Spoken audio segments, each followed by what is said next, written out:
Okay, so when you get there, it's going to make you type in your name. You're going to click start, and instead of being like a regular old Quizizz, it's going to be like a slideshow within Quizizz. I think we've done a couple of these before, but when you go through the words, it's going to make you click for every bullet. I'm going to explain them right now, so don't worry about it later.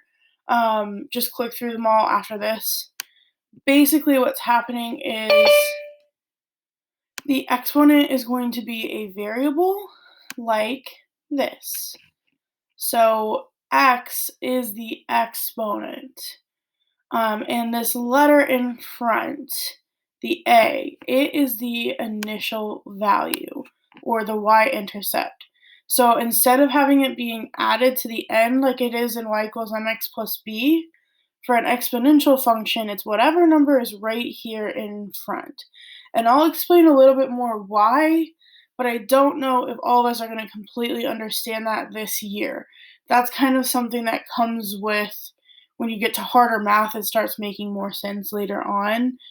And then the green letter, B, that goes inside is what I'm going to call the common multiplier. If you remember, I called this the common ratio in the first lesson. I decided I would rather call it the common multiplier. It's what you're multiplying by each time. So we had talked about on a table how if it's adding, that's linear, and if it's multiplying, that's exponential. Whatever number it's multiplying by is called the common multiplier. And that's what goes inside the parentheses. The reason why it goes in the parentheses is because it needs the exponent since it's the thing being multiplied by itself. So like you're going to multiply, let's say it was 3. You would multiply by 3, and then you would do it again for the next one, and then multiply by 3 again for the next one. So it's the number of times you have to multiply by 3. That's why it has to have the exponent, and that's why it's called the multiplier, because it's the thing you're multiplying by, which means it gets the exponent. Hush! Hush! Then, if that number is greater than 1, it's going to go up. So if it's like a whole number, like 2 or 3 or 4, anything bigger than 1 is going to make the problem go up. Anything less than 1 will make it go down. And that's the part that we haven't really talked that much about, but we kind of saw it. Like if we multiply by 1/2, our numbers are going to go down. That's because that number is less than 1. But if we multiply by 2, our numbers are going to go up because that number is greater than 1. Today, you don't have to actually do any of the calculating. All you have to do is identify the initial value from out front and the common multiplier from in the parentheses, like this. Since 3 is the number in front, the initial value is 3. Since 1/2 is the number in parentheses, the common multiplier is 1/2. And what this means is since 1/2 is less than 1, this will be exponential decay. We're only talking about exponential today, not linear. So everything's going to be exponential. You just have to decide, is this number right here bigger than 1? That's growth. Less than 1 is decay. And that means that this problem would start at 3 and multiply by 1/2. That's why this is the multiplier. Like this. 3 times 1/2 is 1.5. Times 1/2 is 3/4, or 0.75. And 0.75 times 1/2 is 0.375.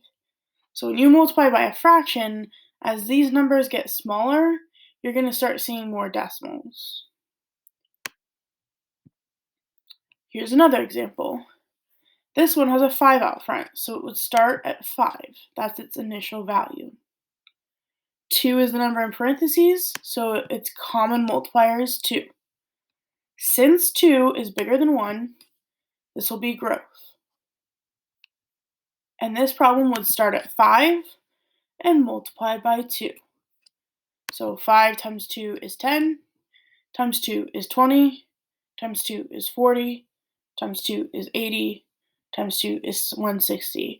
So you're multiplying by 2 because that's the number that's right here.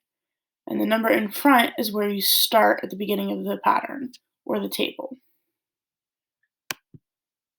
couple of side notes, and then I'll do the first example for you, and you can just copy that answer down when you go to do this. The initial value, the number out front, so the 5, that'll never be a negative, because then things get kind of confusing. We've actually done an example like that, and it was a bit confusing. Even if the numbers are getting really small, they will never get all the way to 0, but they'll get really close. For instance, if you take half of something, you can never take half of something and get the answer 0.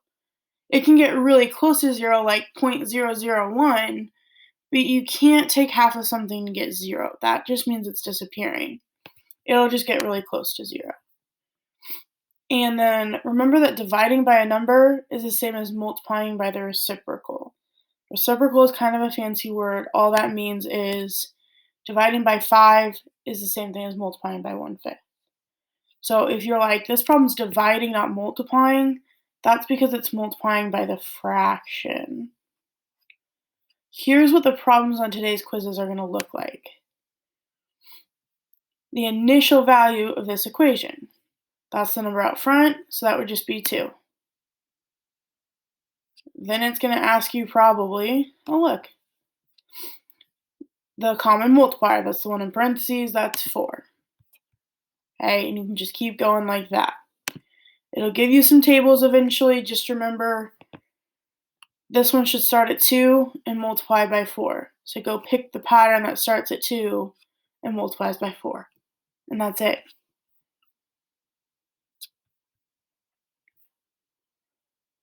Do this.